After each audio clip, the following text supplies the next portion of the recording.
How to find billing settings in Roblox. Hi guys, welcome back to our channel. Today in this video tutorial, we'll be discussing about finding the Roblox billing settings on PC or desktop. So now let's get started.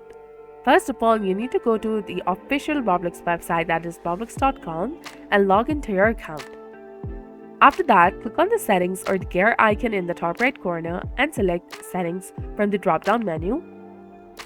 In the settings menu, there are two sections to check for billing settings, that is subscriptions and payment methods. If you have any active subscriptions, you can cancel them in the subscriptions tab. And the payment method is the most important section, and if you have any payment methods linked to your account, they will be displayed here.